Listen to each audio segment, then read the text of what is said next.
Ta ta ta ta. Voici la partie tant attendue, la partie de l'animation. Après avoir dessiné, après avoir fait le rigging, après avoir fait les smartbones et les switch layers, maintenant on passe à la partie la plus intéressante et la plus importante qui est l'animation du sujet. Alors, on va commencer déjà. Voici ce que notre storyboard nous demande de faire. Donc, je relance encore pour ceux qui ont oublié vers où est-ce qu'on est en train de se diriger. Je relance le storyboard.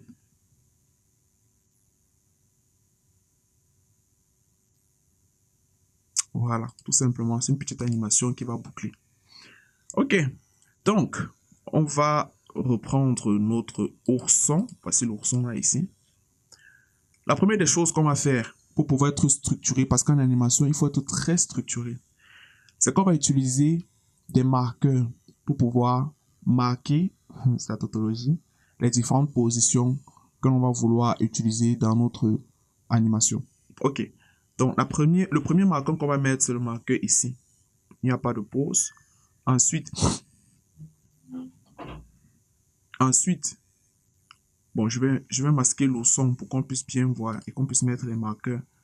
Donc, déjà là, il n'y a personne. Je mets déjà le premier marqueur. Pour mettre le marqueur, j'appuie simplement ici. Je vais noter ça hors champ. Appelez ça hors champ. Valide. Donc, ici, il est hors champ. Et après, à partir d'ici, il commence à faire sortir sa tête. Donc, je vais mettre marqué ici. Je vais appeler ça début révélation. Après début révélation. Ici, je mets la fin révélation. Comme ça, on est structuré, on est ordonné.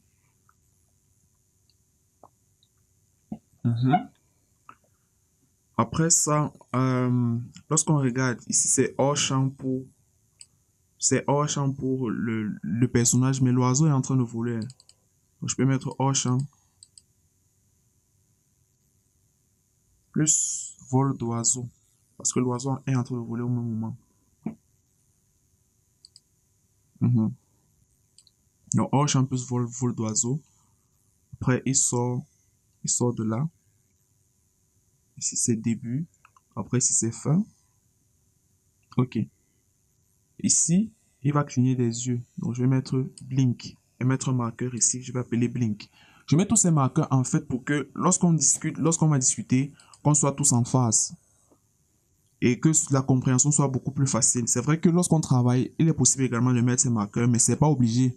Ça peut arriver qu'on travaille, on n'est pas obligé de mettre, mais pour être beaucoup plus organisé, structuré, c'est souvent conseillé de les mettre, ces marqueurs. Ok. Donc, quand il vient ici, quand il sort là, ça c'est la fin de la révélation. Et puis, étonnement plus étonnement de l'oiseau. Parce que l'oiseau est étonné. Plus étonnement oiseau. Ok. Sort là. Après, clignement des yeux. Ici, c'est début étonnement. Donc, je vais mettre ceci. Début étonnement. Après, ici, début étonnement. Après, étonnement. Voilà, je mets ici étonnement.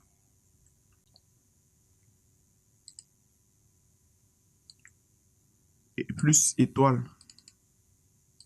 Donc, c'est à partir de ce moment qu'on va voir apparaître les étoiles. Plus étoile. Ok. Et après ça, lorsque j'avance,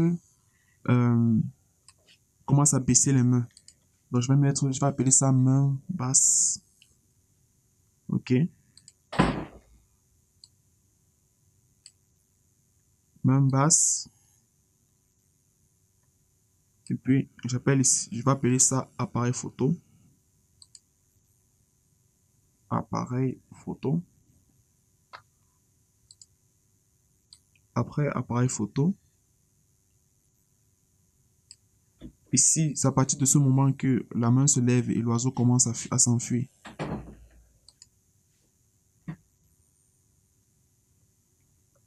Lever main.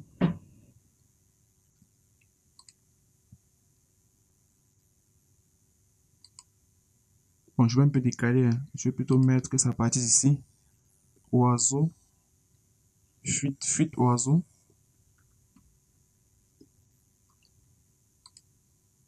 Maintenant, ici. C'est après que l'oiseau commence à fuir que début hors champ. Et après, je vais mettre hors champ. Donc, je vais faire un petit décalage. Début hors champ.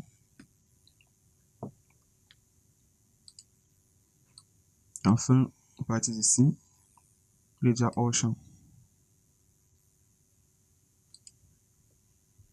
Hors champ. Voilà.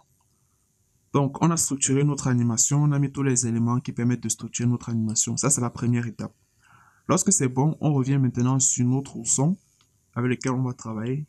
Je prends déjà l'outil de manipulation des bones et j'active ceci. Donc, en fait, ceci, c'est pour désactiver les bones, la visibilité des bones ou bien des éléments d'édition ou pas. Donc, compte tenu du fait qu'on veut commencer à travailler, je fais déjà apparaître mon ours. Donc, au début, il est hors champ. Donc, je vais faire baisser le bone ici là pour qu'il soit vraiment hors champ. L'appareil photo également est hors champ. Ok, ça c'est la première étape. La deuxième étape, voilà, il apparaît complètement ici. Donc, je vais le mettre là. Mettre comme ceci. Voilà. Ok, il apparaît là.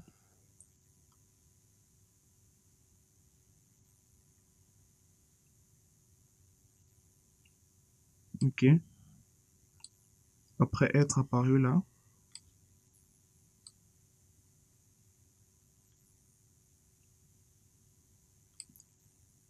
Il va sortir ici. Ici sera hors champ. Ok. Donc, si je lance la lecture.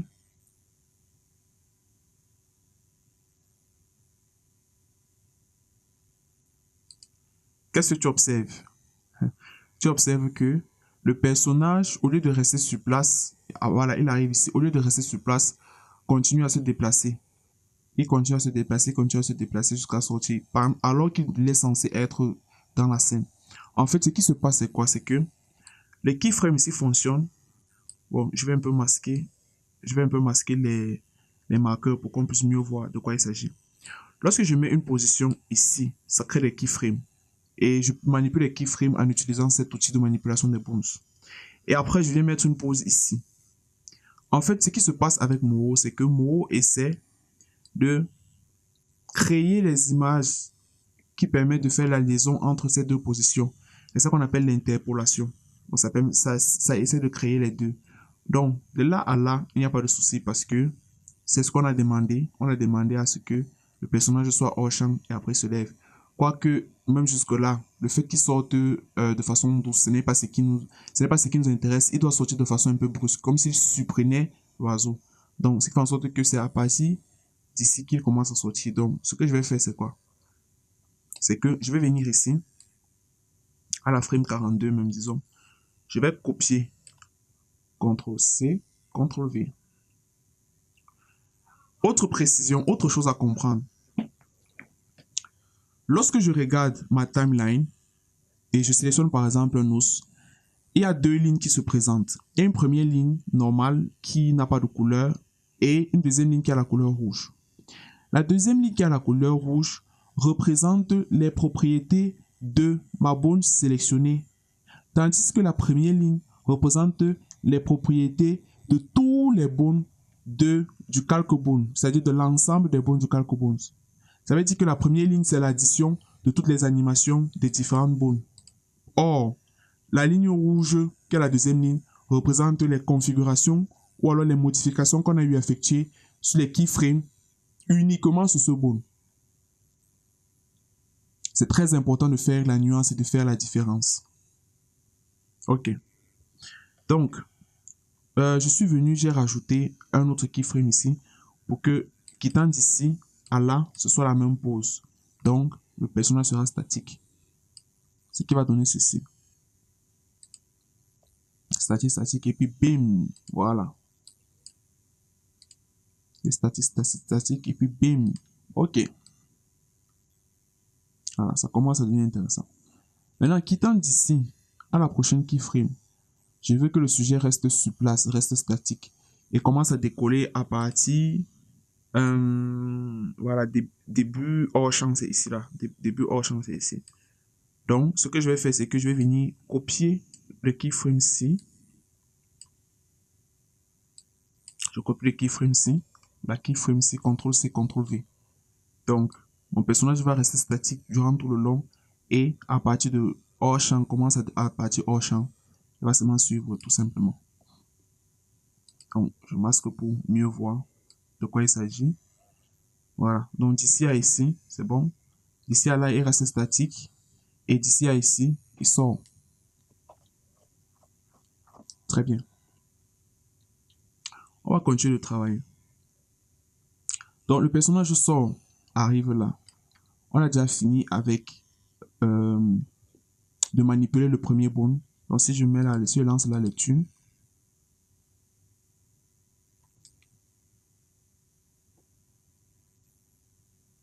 voilà, c'est bon. Ok, maintenant on passe au suivant. On va maintenant animer la tête du personnage. Parce que lorsqu'on regarde, on se rend compte que le personnage, pour entrer, n'entre pas brusquement comme ça. Baisse d'abord la tête avant de se retrouver complètement la tête soulevée. C'est ce qu'on va faire. Donc, on arrive ici. J'active, voilà, j'active ça. Donc, à partir d'ici, le personnage est censé être déjà à ce niveau. Donc, je vais régler la position pour que mon personnage se retrouve ici. Et je vais baisser la tête. Comme j'ai travaillé les smartphones, c'est beaucoup plus facile. Donc, je vais baisser la tête et faire en sorte que le personnage se retrouve comme ceci.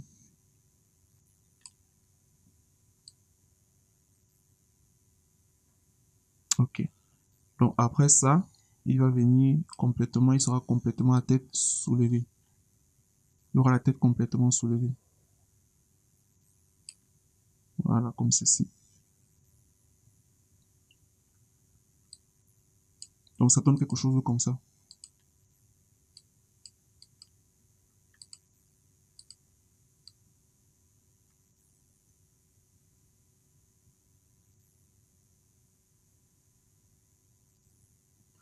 Bon, compte tenu du fait qu'on a l'impression qu'il reste statique durant tous ces moments, je vais plutôt revenir ici et je vais effacer keyframe que j'ai mis ici là. Voilà, pour donner plutôt cette impression ici. Voilà, c'est mieux comme ça. Donc, désactivons la ref pour mieux comprendre, pour mieux voir. Voilà.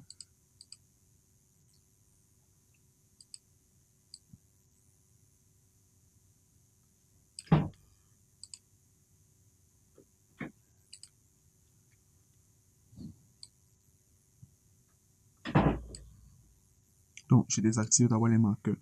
Pour éviter justement d'avoir au début, c'est vrai qu'il est hors champ. À partir du début, s'il est hors champ.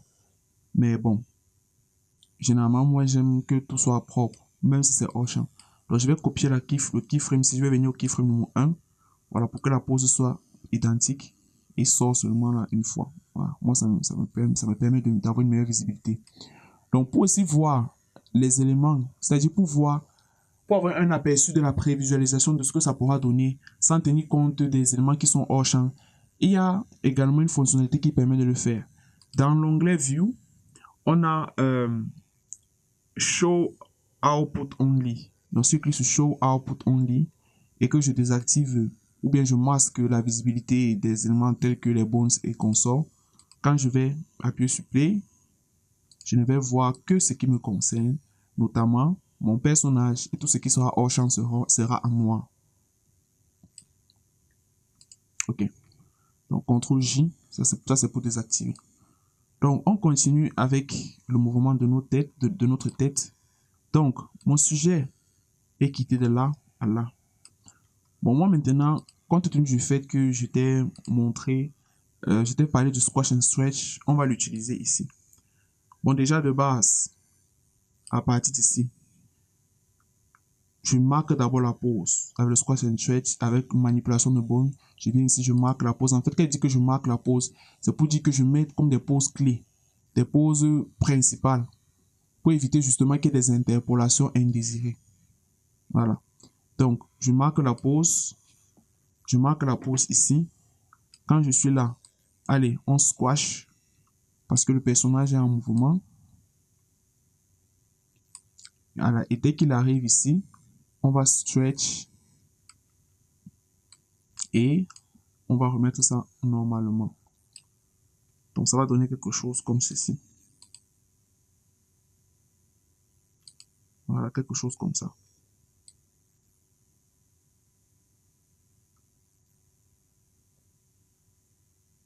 Ok. Voilà ce que ça donne. Ok. Bon, maintenant, pour pouvoir marquer davantage le fait qu'il entre en scène, il faut que je fasse bouger également le personnage pour marquer le sursaut. Parce qu'il arrive là, il faudrait que lorsqu'on est au niveau du stretch, que le personnage fasse comme s'il saute un peu avant de revenir. Donc pour ce faire, je viens d'abord ici. Étant ici, je marque la pause. Je viens ici en haut. Dès qu'il arrive ici, voilà, je viens plutôt ici, je marque d'abord déjà la pause. Donc du coup, j'ai marqué la pause ici, lorsqu'il est déjà arrivé à destination, et à la pause dès qu'il est à l'arrivée. Maintenant, il faut que je marque la pause lorsqu'il est en train de faire le stretch. Pour ce faire, je viens à la keyframe du stretch et je fais monter, comme ceci. Donc, ça va donner ceci. On CTRL J pour bien voir ce qui se passe. Voilà.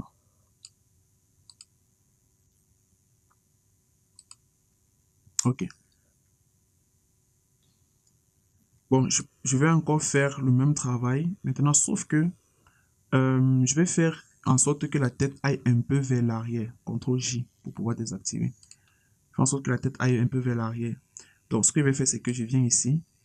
Je marque la pause. Voilà. Je fais basculer la tête un peu vers l'arrière. Et puis, je remets la pause normale. Donc, ça donne quelque chose comme ceci.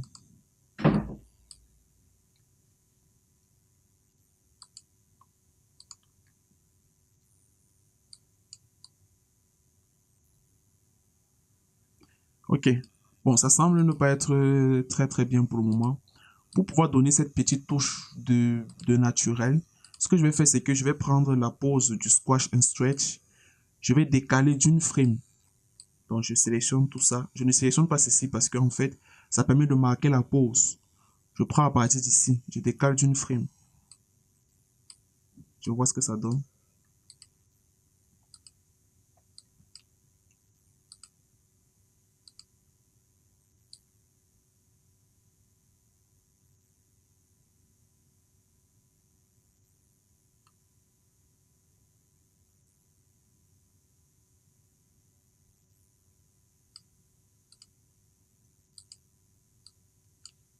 Voilà, je désactive la ref pour voir. Désactive le storyboard.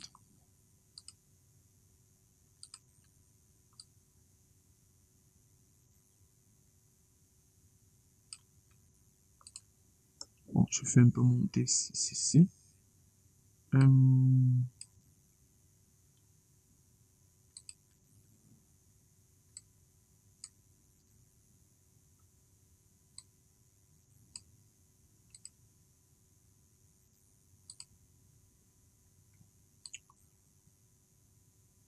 Ok, donc je prends là, allez, hop là. CTRL J pour voir un peu ce que ça va donner en prévisualisation. Voilà. Bon, ça va, ça peut passer. C'est pas mal.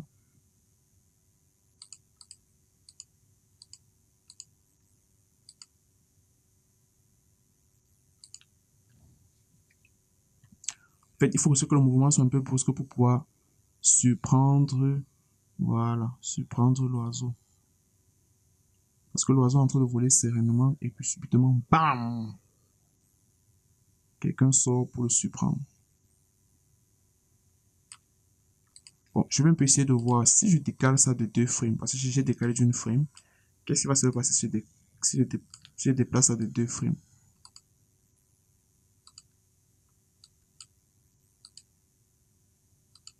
Non, j'aime pas. Une frame, ça va.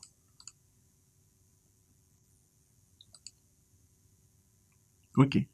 Maintenant, pour pouvoir terminer, je vais faire en sorte que les yeux soient fermés parce que lorsqu'on regarde notre ref, notre storyboard, on se rend compte que à partir de là, les yeux fermés. Bon, bref, on va fermer les yeux pour qu'ils puissent les ouvrir plus tard.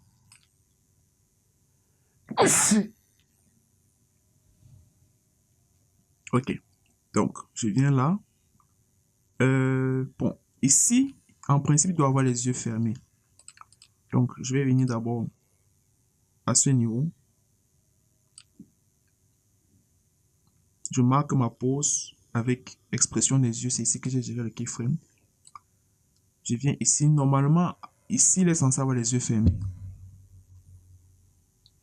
Censé avoir les yeux fermés. Et puis, à partir d'ici, il les ouvre. Voilà, c'est censé donner quelque chose comme ça. J'enlève un peu le storyboard pour voir ce que ça donne.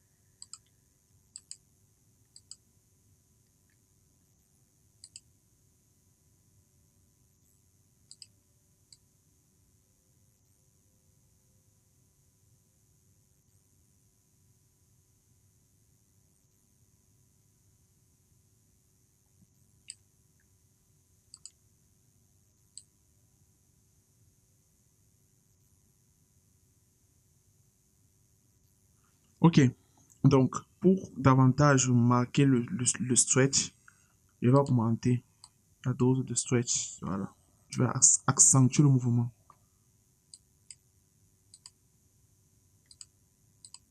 Donc voyons voir ce que ça va donner.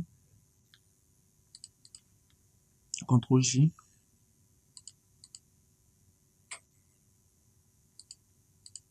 Ok, bon, c'est pas mal. Ça a le mérite de surprendre. Voilà, ça a le mérite de surprendre. Donc, ça vient comme ça. Allez, stretch, squash, on revient normalement. Ok, continuons avec notre référence. Donc, à partir d'ici, après ça, je remets mon marqueur pour pouvoir savoir de quoi il s'agit. Donc, ici, il y a le blink. Voilà, je vais faire le blink des yeux. Donc, avant de faire le blink, je viens d'abord un peu avant la pose du blink. Je marque d'abord ma pose. Et puis maintenant, je viens au niveau du blink. Je fais blinker les yeux. Après, je fais ouvrir les yeux. Voilà, comme ceci.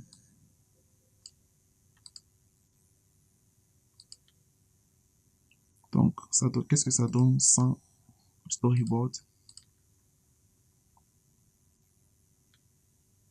Voilà.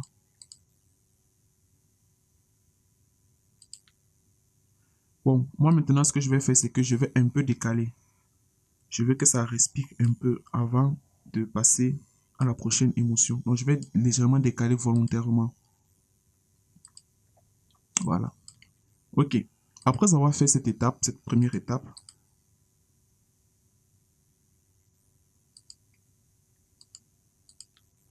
donc il y a maintenant l'étape où il commence à se positionner pour pouvoir être étonné. Donc, bien avant d'arriver ici, je vais d'abord marquer ma pose sur 2 frames avant.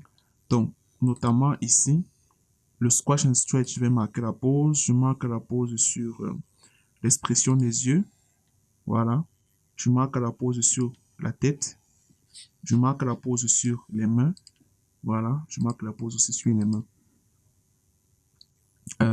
Voilà. Donc, ce qui se passe, c'est quoi? Moi, je marque aussi la pose sur cette partie-ci. Donc, ce qui va se passer, c'est quoi? C'est qu'ici, je suis au niveau du début du squash. Donc, du début de l'étonnement. Donc, la tête est un peu baissée, comme ceci. Voilà. Les mains sont relevées comme ça.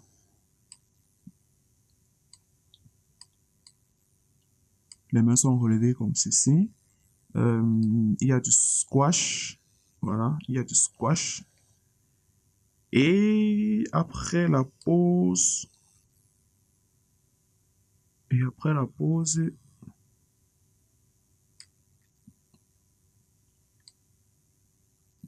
voilà, et après la pause, tada, il y a maintenant la pause de l'émerveillement. Ici, je suis le marqueur, hein, je suis les éléments du marqueur. Donc, je reviens là, je soulève la tête maintenant. Bon, maintenant, comme tu me connais, je vais toujours faire le squash and stretch. Donc, je vais d'abord stretcher ça bien. Voilà, comme ceci. Et 2 frames plus tard, je vais remettre la taille normale et la position normale.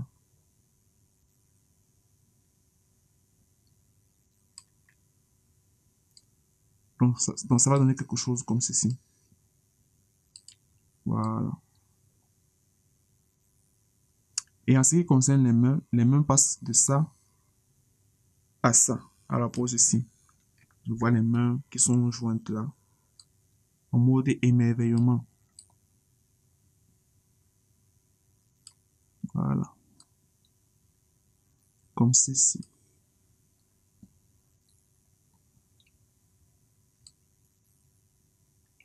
Et pour pouvoir couronner le tout, je vais également faire en sorte que la pose fasse bouger tout le corps. Donc je viens ici, je marque la pose. Je viens là, lorsqu'il est baissé, je baisse également la pose du buste. Lorsqu'il est squash, lorsqu'il est stretché, je fais monter.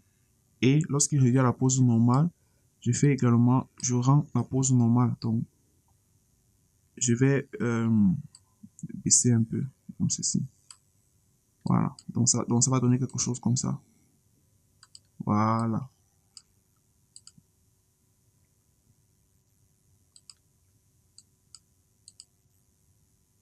Voilà, ça donne quelque chose comme ça. Donc, si j'enlève aussi, désactive le storyboard pour voir ce que ça donne.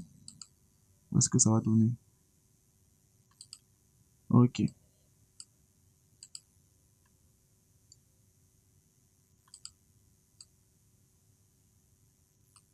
Mhm. Maintenant, pour pouvoir apporter un peu de peps, je vais décaler le squash and stretch de quelques frames. De 2 frames, d'une frame d'abord. Bon, on voit ce décale d'une frame. Ok. Ok.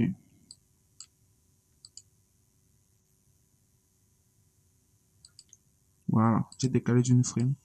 Ça donne cet effet boing qui est plutôt intéressant. Mhm. Bon, si tu remarques bien, tu vas te rendre compte que le sujet est en train de monter progressivement, tout simplement parce que le bouncy, bon, je désactive d'abord les marqueurs pour ne pas s'embrouiller. Le bouncy cherche sa position initiale, qui est celle-ci. Donc, je vais plutôt prendre cette position-ci, que je vais venir coller là, pour éviter justement que ça ne bouge encore trop. Ok. Donc, là, à partir d'ici, il se baisse. Là, je vais faire en sorte qu'il saute un peu plus enjoué. Et là, il revient normalement. Donc, ça donne ceci. Voilà.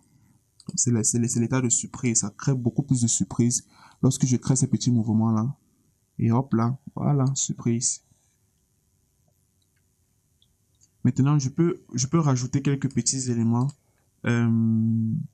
intéressants. Comme par exemple, je marque la pause ici. Je marque la pause ici, d'accord? Pour le gauche-droite, il fait que sa tête balance un peu sur le côté comme ceci. et viennent 2 frames plus tard, comme ceci. Donc ça donne cet effet-ci. Voilà.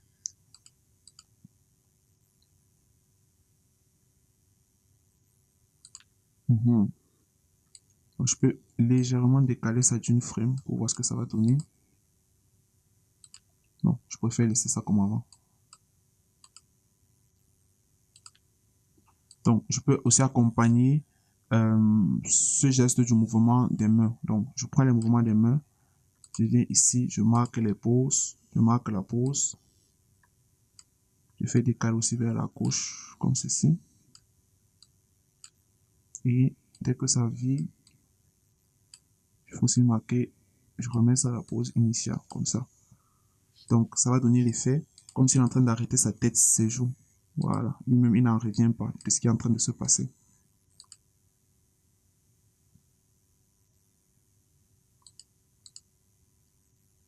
Voilà, ok. Maintenant, lorsque je regarde mon storyboard, je vois qu'il y a maintenant un travail qu'il faut faire au niveau des yeux.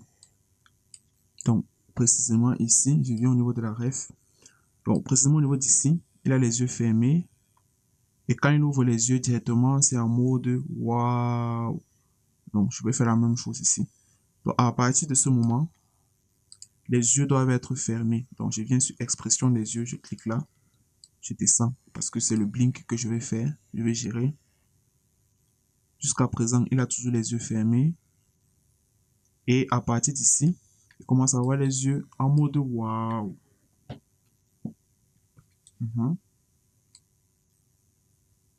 Donc, voici ce que ça donne.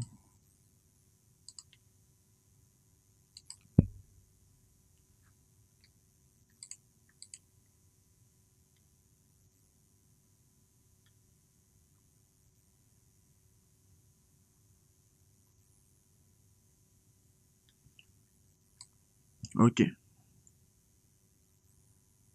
Voilà donc ce que ça donne. Je fais le même travail avec la bouche. Donc, je tiens à préciser que l'espace qu'il y a entre la position de rotation qu'il y a entre lorsqu'il est en train de blinker et lorsqu'il est là déjà les yeux émerveillés, il faudrait vraiment que l'espace soit réduit. Pourquoi? Parce que si ça traîne beaucoup, c'est que ça va revenir là, ça va revenir sur la position initiale avant de venir ici, ce qui n'est pas ce qu'on souhaite. Voilà, ce qui n'est pas ce qu'on souhaite. Donc, il faut faire très attention. Il faut réduire l'espace entre les deux keyframes pour que ce soit beaucoup plus naturel. Donc, je fais le même travail avec la bouche. Donc, à partir d'ici, la bouche, je prends la bouche là, et bien là, je mets ici. Donc, je reviens sur mon storyboard. Voilà, c'est à partir d'ici que la bouche change d'expression pour venir à ça. Donc, voilà ce qui se passe. Je masque le storyboard, LE. Voilà.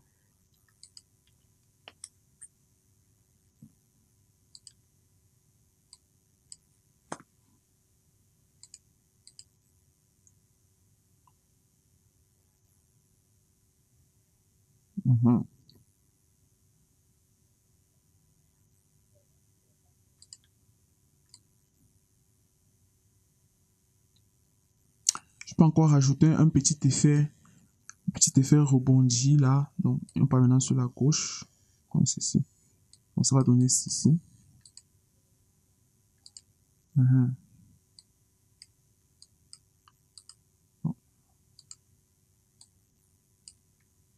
Et à partir d'ici également, je déplace les mains. Bon, c'est vrai que c'était pas dans le storyboard, mais ce sont des éléments que je peux rajouter lorsque j'anime pour pouvoir donner un peu plus de vie à mon personnage.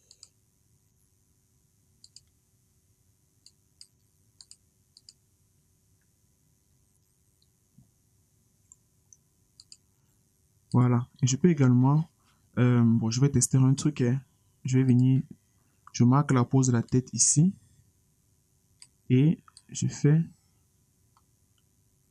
bouger la tête un peu comme ça vers l'avant. Voilà. Donc ça donne ce petit effet. Petit effet d'appréciation.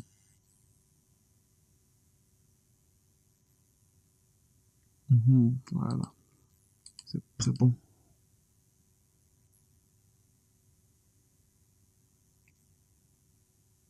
Ok, on reprend. Allez, il sort des arbres et puis il est émerveillé. Voilà. Bon, maintenant à partir d'ici, qu'est-ce qu'on remarque? On remarque que euh, il arrive là, il est émerveillé. Après, jusqu'ici, bon, je somme d'abord le marqueur, les marqueurs pour pouvoir savoir qu'est-ce que je suis censé faire par la suite. À partir d'ici, il commence à baisser, à baisser les bras pour pouvoir récupérer l'appareil photo. Donc, avant qu'il ne baisse les bras, je marque d'abord la pose ici pour éviter d'avoir des problèmes. Je marque d'abord les poses des deux mains, voilà, comme ceci. Après, je viens là où il y a la pose, pose pour chercher l'appareil photo, comme ceci. Ok. À partir de ce moment, quand j'ai appuyé CTRL J pour pouvoir désactiver, à partir de ce moment, je vais te montrer une autre technique qu'on peut utiliser pour pouvoir gérer les appareils qu'un personnage arrête en main. Donc, déjà, premièrement, pour rappel, l'appareil photo, lorsqu'on configurait, n'avait pas ou bien n'a pas de parent. Lorsqu'on regarde ici, on clique là, ça n'a pas de parent. Or, à un moment donné, je voudrais que durant mon animation, il puisse avoir un parent qui puisse être parenté quelque part. Voilà. Pour ce faire, ce que je vais simplement faire, c'est quoi? Bon, avant ça, je vais d'abord marquer l'animation. Je vais d'abord bouger un peu le truc ici. Je marque l'animation là. Donc, ce que je vais faire, c'est quoi? C'est que je positionne je mets à la pose qui m'intéresse, la pose du personnage qui m'intéresse. Peut-être c'est celle-ci. Et dès que c'est fait, je viens sur l'outil Reparent. Parce que l'avantage qu'il y avait l'outil Reparent, c'est que ça peut être activé durant l'animation. Donc, je clique sur l'outil Reparent. Je viens, je sélectionne la main ici. Je sélectionne la main. Voilà. J'ai sélectionné la main. Ce qui fait en sorte que, à partir de ce moment, tant que je bouge la main, ça va bouger mon appareil photo. Et c'est exactement ce que je souhaite. Donc, à partir de ce moment, il prend l'appareil photo. Il part chercher l'appareil photo. Et je remets mes marqueurs. Et il revient ici. Donc, je fais bouger la main, voilà, pour faire apparaître l'appareil photo comme ça. Et je fais aussi apparaître l'autre main ici, comme ceci. Voilà, je vais décaler un peu. Voilà, comme ceci. Voilà.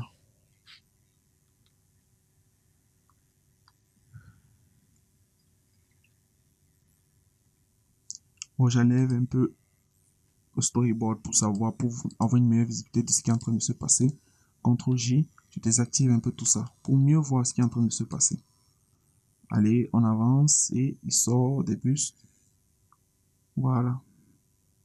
Donc, il sort brusquement. Il est émerveillé par l'oiseau. Il sort l'appareil photo et il le poursuit, tout simplement. Il sort des buissons. Il est émerveillé. Il sort l'appareil et il poursuit. Voilà, c'est propre. Donc, revenons sur notre storyboard. Il vient là. Donc, lorsqu'on regarde notre storyboard, on voit que la main se soulève à partir d'ici. Mais bon, moi, j'ai décalé volontairement ici. Lever de main, j'ai mis ça là. Donc, ça veut donc dire que je dois avoir marqué la pause 2 frames plus tôt. 2 frames avant. Donc, je marque d'abord la pause là. Et après, je viens maintenant sur ma pause principale. Donc, j'indique simplement, j'essaie de refaire le mouvement que j'ai indiqué sur mon storyboard.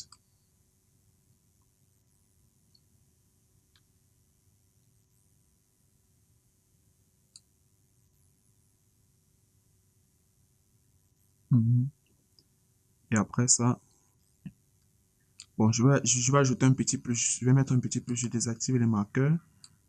Je mets là comme ça. J'ajoute un petit plus, déjà, il fait un peu bouger les mains comme ceci.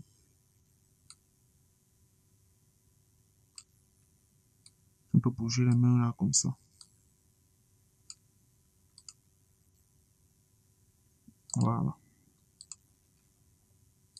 Donc, on reprend. Il est là. Il sort de sa cachette. Il est émerveillé. Il sort l'appareil. Et il chasse l'oiseau. Bien, il va attirer l'oiseau. Ça dépend de comment chacun interprète. émerveillé, il sort l'appareil. Et alors, donc, je désactive le storyboard. Allez, il sort de sa cachette. Il voit l'oiseau émerveillé. Il sort l'appareil. Il commence à le poursuivre. Mais bon, j'ai maintenant un problème avec le timing de la main qui sort. Donc, pour ce faire, je vais venir ici. Compte tenu du fait que ici, ce n'est que l'animation de la main qui se lève. Donc, je vais simplement décaler pour créer un peu plus de frame. Voilà. Et quittant de là à là, bon, je réactive. Je vais faire un petit mouvement de la tête pour accompagner tout ça, la tête, le cou. Donc, je fais comme ça. Je viens aussi ici, la main aussi, je marque la pose là. Et à partir d'ici là, je fais ça.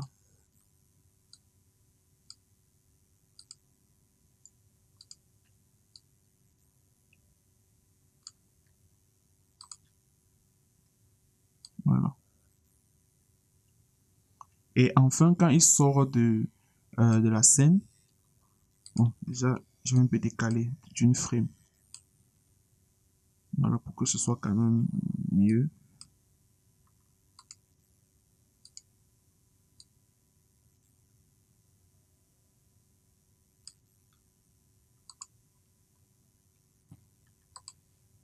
Même chose ici. Je vais décaler ça d'une frame.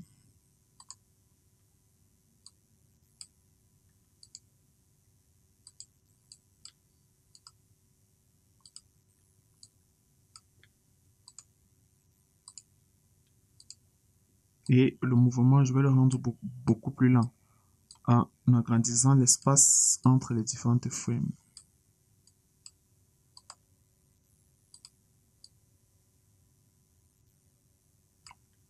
Il y a également ceci que je vais arranger. J'agrandis l'espace entre les différentes frames.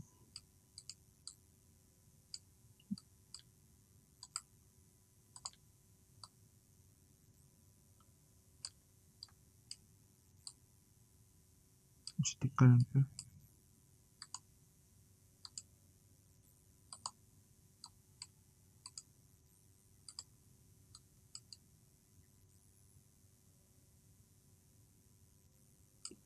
Donc, tout ceci, je vais un peu décaler vers la gauche.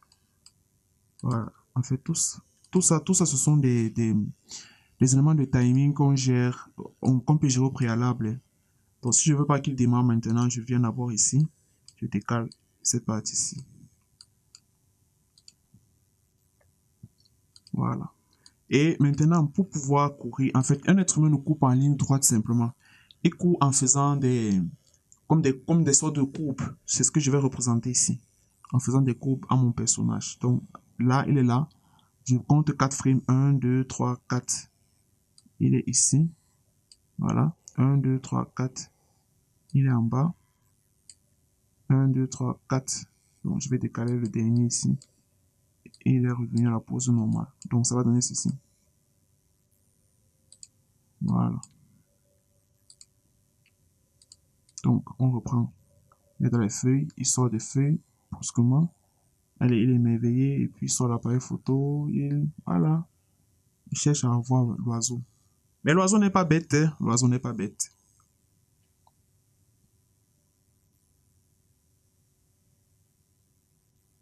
Mhm. Hop, il sort de sa cachette. Allez, il est émerveillé. Il prend l'appareil. Et ça encore, allez, il sort de sa cachette. Donc, ce que je vais maintenant faire, c'est que je vais faire qu'il sorte de sa cachette, comme ceci. Donc, pour éviter qu'il y ait un temps mort, je peux rajouter une petite animation de comment il est en train de faire, de soulever la tête. Donc, voilà, donc je appuie là comme ça.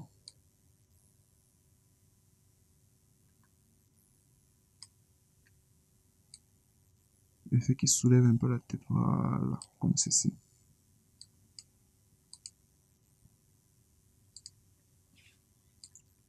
Je reviens là, je positionne là comme ça.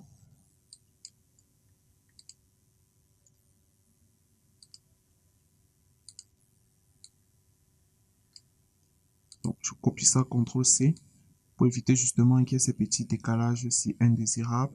CTRL-V. Comme ça, de là à là, la pose sera statique. Voilà. C'est beaucoup plus vivant. Donc, il arrive là. Il arrive là. Paf. Il regarde. Il constate que waouh, c'est un beau spécimen. Voilà. Et il veut aller au chasser. Donc, ici également, je vais rajouter une autre frame. Une autre frame. Donc, une autre frame, ça sera à quel niveau? Lorsque je regarde ici, voilà. Donc, de là à là, lorsqu'il penche la tête sur le côté, je voudrais aussi que le corps puisse bouger, puisse faire la même opération. Non. Déjà, ici, je marque l'animation, puisque c'est cette partie-ci qui va faire le mouvement.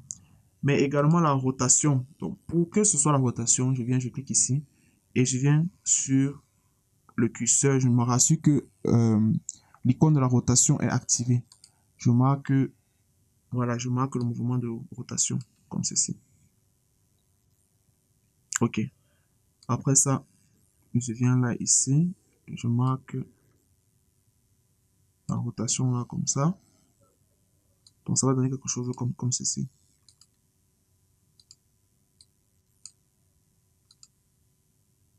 Voilà.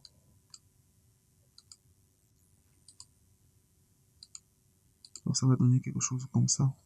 Hop là.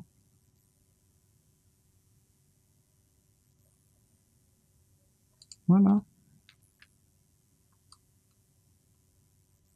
Il prend un peu en retard. Et à partir d'ici, bon, je vais tester un truc et je fais un peu la rotation vers l'avant. Donc, allez, il prend là. Voilà, c'est propre. Donc, on relance encore une dernière fois avant de continuer. Il est là. Hop, il sort de son buisson, il regarde. Waouh, quel spécimen, il sort l'appareil photo. Il veut le poursuivre. Hop là, il sort. Et oh, il sort l'appareil et voilà. Tranquille, c'est propre, c'est posé. Voilà, je pense que pour cette première vidéo, on a respecté le personnage, on a fait tout ce qu'il fallait faire. Donc, comme c'est pas grave si on n'a pas totalement respecté le storyboard, ça peut arriver que durant l'animation, on ne soit pas totalement fidèle au storyboard. Mais l'idée est là, si on a respecté l'idée générale et la structure générale, c'est le plus important. Le reste, ce sont que des détails. Donc, après cette phase-ci, maintenant, c'est la phase des petits détails, des corrections et tout le reste. Donc, par exemple, ici, je pense que je vais un peu décaler ça d'une frame pour faire respirer. Voyons voir ce que ça donne.